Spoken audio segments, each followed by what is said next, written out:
2, 2, 3, 4, 5, 6, 7, 8. 2, 2, 3, 4, 5, 6, 7, 8. 2, 2, 3, 4, 5, 6, 7, 8. 2, 2, 3, 4, 5, 6, 7, 8. 2, 2, 3, 4, 5, 6, 7, 8. 2, 2, 3, 4, 5, 6, 7, 8. Kita lanjutkan gerakan aerobik 2. Bila Anda tidak kuat, silakan berhenti atau jalan di tempat. 4, 5, 6, 7, 8. 4, 2, 3. Ada beberapa hal yang perlu diperhatikan sebelum melakukan senam asma. Salah satunya adalah tidak sedang serangan asma atau serangan jantung, serta dalam kondisi kesehatan prima. Gerakan aerobik dalam senam asma dilakukan pada penderita asma ringan. Gerakan upbeat ini memerlukan pemantauan dari pengawas atau pelatih bila ada peserta yang terlalu lelah. Peserta juga perlu diingatkan untuk mengikuti gerakan semampunya dan tidak memaksakan diri. Selengkapnya bisa disaksikan di YouTube channel Pulmonologi dan Kedokteran Respirasi FKUB Malang. 4, 5, 6, 7, 8. 2.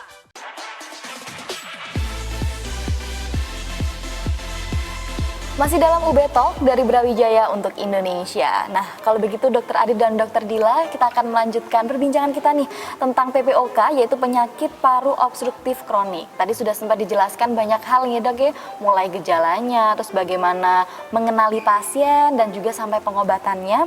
Nah, kalau sekarang nih Dok, ini adalah hal yang tidak kalah penting juga, bagaimana upaya rehabilitasi medis pada pasien PPOK ini sendiri.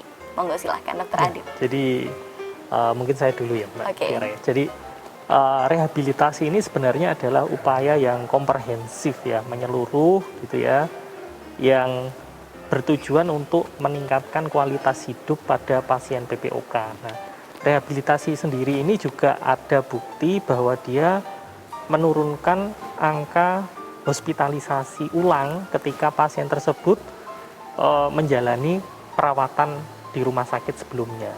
Nah, jadi sangat bermanfaat sebenarnya. Nah, upaya-upaya apa? Nah, upaya-upaya ini harus dilihat dulu ya, individualize. Jadi berbeda antara satu pasien dengan pasien yang lain.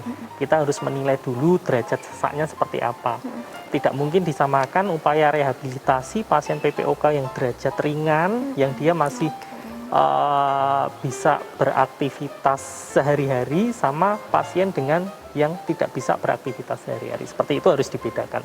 Jadi memang harus dinilai dulu, termasuk juga di sana harus dinilai dulu ini ya, apa namanya, toleransi latihan ya, toleransi aktivitas, seberapa mampu dia melakukan aktivitas sesuai dengan kemampuan fisik tubuhnya. Seperti itu ada penilaiannya ya. Ya, termasuk di sini yang dijelaskan di GOLD itu adalah upaya rehabilitasi terprogram. Artinya memang kita idealnya melibatkan rehabilitasi medis ya. Di sana nanti ada latihan terprogram, bisa dijalankan 2-3 kali seminggu selama 6-8 minggu kalau tidak salah seperti itu. Kemudian juga bisa dilakukan latihan penguatan otot pernafasan, latihan penguatan otot anggota gerak, baik anggota gerak atas maupun anggota gerak bawah ya, kaki maksudnya ya, dan upaya rehabilitasi mandiri di rumah seperti itu bisa dilakukan. Oke, jadi ada latihan pernapasannya juga nggak dong ya? Nah, kalau untuk latihan pernapasan mandiri itu apakah harus dilakukan di rumah sakit atau mungkin bisa di rumah dong? Nah, bisa di rumah. Mungkin ini pemirsa di rumah ya. Jadi latihan pernafasan ini tujuannya adalah meningkatkan ini ya, kekuatan otot pernafasan kita, sehingga pasien-pasien PPOK ini membantu apa namanya, mengurangi derajat sesaknya ya. Jadi salah satunya yang bisa dilakukan di rumah adalah kita sebut sebagai latihan apa, pursed lip breathing. Jadi kayak mencucu gitu ya, kayak meniup di sedotan atau meniup lilin gitu ya. Jadi kan harus mencucu itu ya. Jadi caranya gini, mungkin bisa dilakukan duduk ya, baik duduk di kursi ataupun di tempat tidur ya. Biasanya pasien PPOK itu lebih banyak menggunakan otot bahu atau otot punggung ya. Jadi kita maksimalkan untuk penggunaan otot diafragmanya ya. Jadi otot diafragmanya ini bisa dilatih dengan ini tadi, pursed lip breathing. Jadi pasien duduk, kemudian dia tarik nafas melalui hidung ya, kemudian dia meniup dengan mencucu ya, disebul kayak mencucu gitu, meniup ya, paling tidak antara dia tarik nafas dan tiup nafas itu lebih panjang yang tiup nafasnya. Jadi kayak nyebul gitu, agak panjang, di pelan-pelan saja, itu bisa dilakukan berulang-ulang setiap hari. Mungkin 1 kali latihan bisa 5-10 menit. Oke, ya, jadi melatih itu untuk menggunakan otot diafragma gitu ya dok ya? Jadi kayak menyanyi ya dok ya? Iya.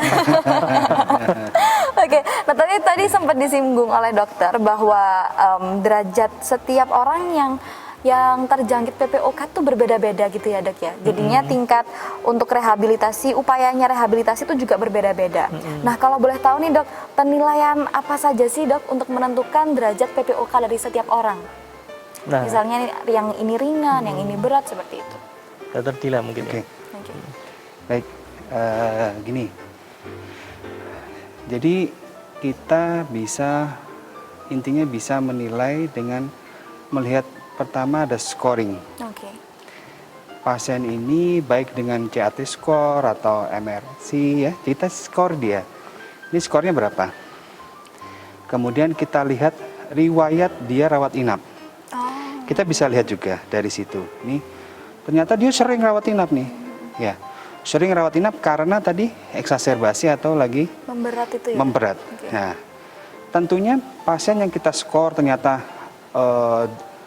naik tangga, kita lihat ya, usia dia berapa, usia dia aktivitasnya apa, naik tangga sudah ngetengah-engah atau pakai baju aja sudah ngos-ngosan. Nah, itu pasti derajatnya lebih berat. Dari situ kita bisa menilai dari riwayat dia rawat inap. Jadi kita akan memasukkan dia ke tabel-tabel.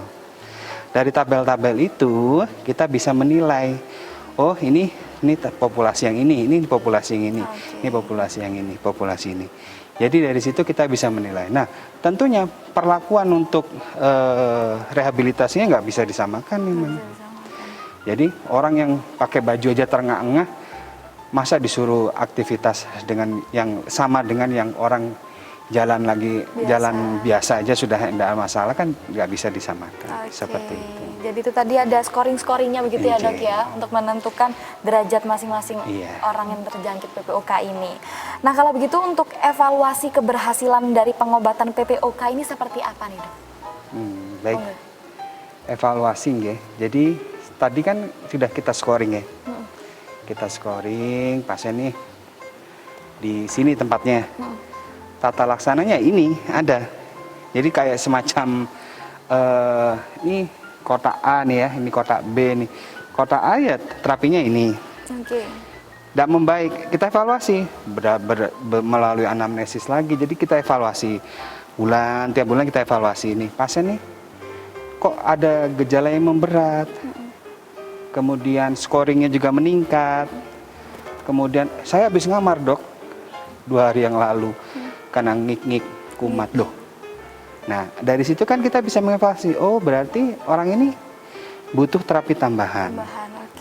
Kita akan tingkatkan sampai tadi intinya apa? Tata laksana PPOK apa? Kualitas hidup pasiennya membaik, ya kualitas hidupnya membaik, sesak yang progresifnya itu juga akan hilang, dan juga mengurangi eksaserbasi atau derajat kambuhnya itu. Dari situ kita bisa mengevaluasi keberhasilan terapi-terapi yang kita berikan. Nah tapi ini dok, kalau begitu untuk pasien-pasien yang sesak napas itu tadi, apakah ada pemicunya nih dok? Misalnya kan kalau ibaratnya kalau misalnya saya alergi udang begitu, pemicunya saya gatal-gatal adalah saya makan udang nih. Nah tapi kalau untuk pasien PPOK, ada nggak sih pemicunya kenapa dia tiba-tiba bisa sesak napas ngik-ngik kayak gitu, atau tiba-tiba saja gitu? Jadi gini ya, tidak seperti asma ya. Kalau asma memang ada faktor pemicu yang dia menyebabkan terjadinya sesak ya, faktor alergen, perubahan musim, perubahan cuaca ya, kemudian serbuk bunga, debu ya, bahkan mungkin tanpa ada pemicu juga bisa terjadinya serangan asma ya. Tertawa ya, terbahak-bahak gitu ya, aktivitas yang berlebihan juga memicu terjadinya asma. Tapi pada pasien PPOK ini memang dasarnya itu sudah sesak kronis dan progresif. Artinya dia memang sudah sesak di awal itu ya. Jadi tanpa pemicu pun dia sudah sesak, tetapi sesaknya ini bisa memberat ya. Nah, memberat itu ada faktor-faktor yang tadi itu salah satunya adalah infeksi tadi gitu ya. Jadi tidak bisa disamakan dengan asma atau bukan alergi biasa seperti itu gitu ya. Nah kalau begitu nih dok, sebenarnya itu seperti apa sih dukungan yang diberikan kepada pasien yang mengalami PPOK ini sendiri? Mungkin saja pasien-pasien yang mengalami PPOK, karena tadi dokter sudah berbicara bahwa tidak bisa dikembalikan seperti normal. Kalau pada bayangan saya mungkin saja bisa membuat psikologisnya terganggu nggak sih dok? Kayak yang ya aku nggak bisa sembuh lagi nih kayak gitu. Jadi itu bagaimana dukungan kepada pasien PPOK ini sendiri? Jadi memang pertama kita harus menekankan pentingnya pengobatan ya, pengobatan dan evaluasi di sini. Nah, upaya pengobatan ini sudah tadi banyak kita jelaskan ya, terkait dengan bagaimana melakukan manajemen ya atau pengobatan pada pasien PPOK. Tentunya kita harus lakukan evaluasi, konselingan kan, karena pasien ini akan datang setiap mungkin 1 bulan 2 bulan sekali.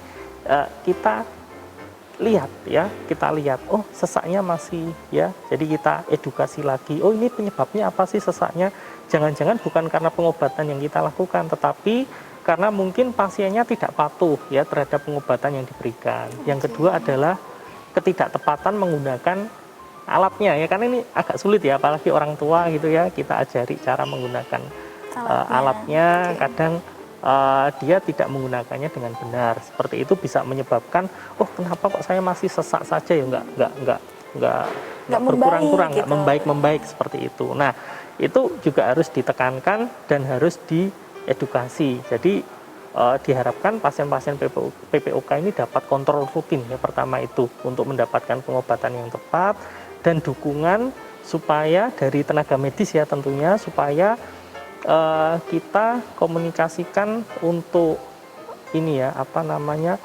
upaya-upaya lain ya yang membantu untuk pasien tersebut meningkat ya dari sisi kualitas hidup.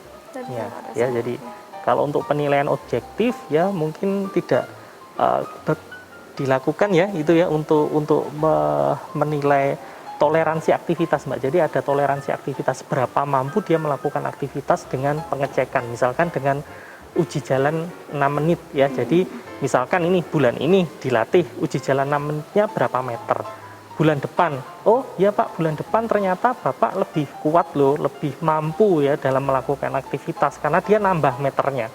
Nah seperti itu kan bisa menjadi dukungan, oh ternyata saya itu mampu melakukan aktivitas dan ada nilai realnya, oh mampu melakukannya, seperti itu. Dukungan psikologis, dukungan keluarga juga sangat penting ya. Jadi tidak serta-merta pasien PPOK itu dia hanya sesek, merasa depresi, tidur terus-terusan di rumah, tidak melakukan aktivitas sama sekali, itu sebenarnya salah. Ya, jadi tetap beraktivitas normal beraktivitas saja, ya biasa. sesuai dengan kemampuan fisiknya dan dikomunikasikan dengan tenaga kesehatan yang menanganinya. Jadi tujuan tadi itu ya terbentuk kolaborasi ini ya antara pasien dan tenaga kesehatan. Tenaga medisnya, oke. Nah, kalau begitu nih Dok, terkait dengan tips untuk menjaga kesehatan paru, apalagi untuk kaula-kaula muda seperti saya seperti ini Dok, agar nantinya saat hari tua tidak terjangkit PPOK ini sendiri, itu bagaimana Dok? Dan apalagi juga terkait dengan pandemi ini ya, untuk pasien-pasien PPOK ini agar tidak terlalu sering gitu Dok untuk ke rumah sakit, apakah ada pesan-pesan mungkin Dok dari dokter? Silahkan monggo. Ya. Baik, kalau menurut saya tips pertama untuk para kaula muda, terutama tentunya untuk para Pemirsa UBTV di pemirsa rumah. di UBTV, stop merokok, ya Dok. Stop merokok, ya. Karena sekali lagi merokok itu lebih banyak mudaratnya daripada manfaatnya. Ya, salah satunya apa tadi? PPOK ini. Yang kita bahas sudah dari awal, ya stop merokok. Itu yang lebih saya tekankan di situ. Oke, itu untuk stop merokok gitu ya. Kemudian di era pandemi ini memang PPOK itu merupakan suatu faktor komorbid. Faktor komorbid atau faktor pemberat yang membuat seseorang yang menderita PPOK itu bisa terkena COVID itu lebih tinggi dibandingkan dengan orang yang tidak terkena PPOK. Kenapa? Karena memang fungsi parunya sudah menurun, ya.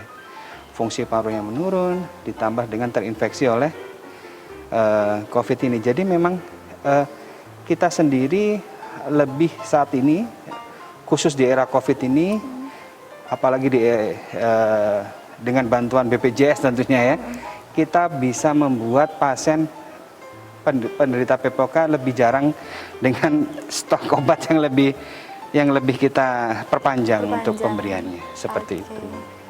Tapi ya memang dampaknya sih atau faktor negatifnya apa? Pasien jarang ketemu dengan kita. Ya. Tapi kalau sering ketemu dengan kita di rumah sakit, yang mana notabene rumah sakit tetap untuk resiko penularan COVID-nya lebih tinggi, kan tentunya akan memberikan bahaya juga buat pasien-pasien tersebut. Oke, kalau begitu dari Dokter Adit mungkin?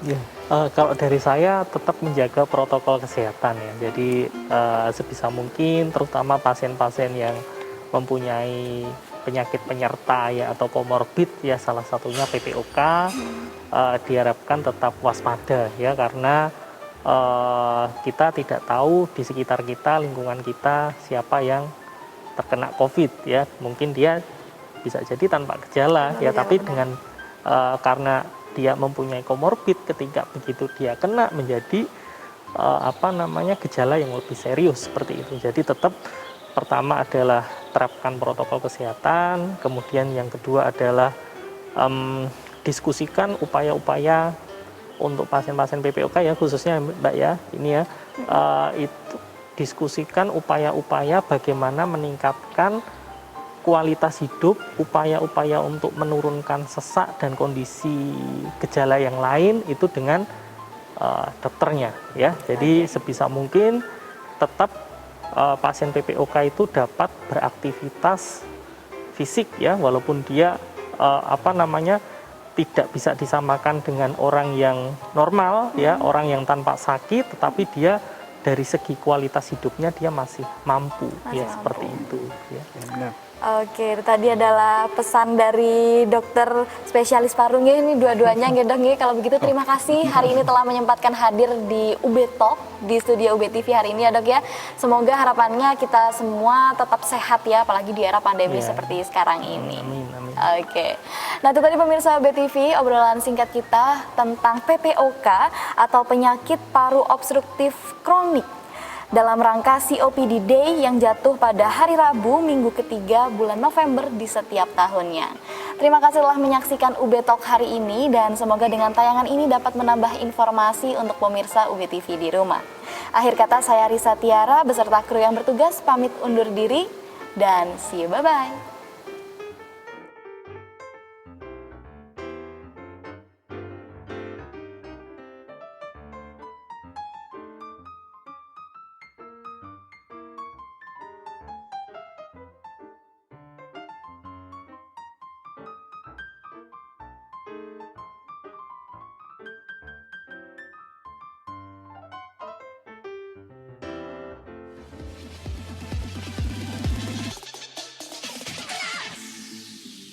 Aerobik 3, 4, 2, 3, 4, 5, 6, 7, 8, 4, 2, 3, 4, 5, 6, 7, 8,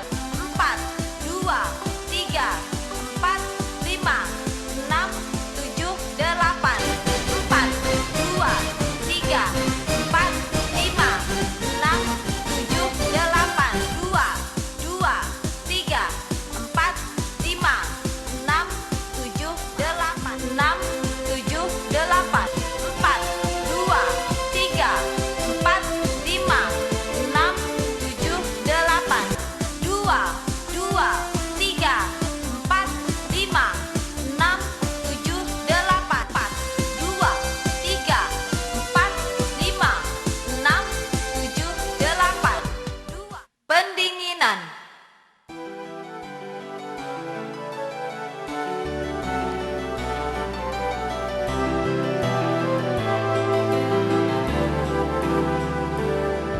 Satu, dua, tiga, empat, lima, enam, tujuh. Berdasarkan hasil penelitian, rutin melakukan senam asma dapat menurunkan sel peradangan, menurunkan pertanda alergi, meningkatkan sel anti peradangan, kualitas hidup, serta kemampuan mengontrol asma. Step terakhir, beban latihan diturunkan secara bertahap, sehingga frekuensi pernapasan dan denyut jantung menjadi normal setelah sebelumnya meningkat saat latihan. Selengkapnya bisa Anda saksikan di YouTube channel Pulmonologi dan Kedokteran Respirasi FKUB Malang. 4,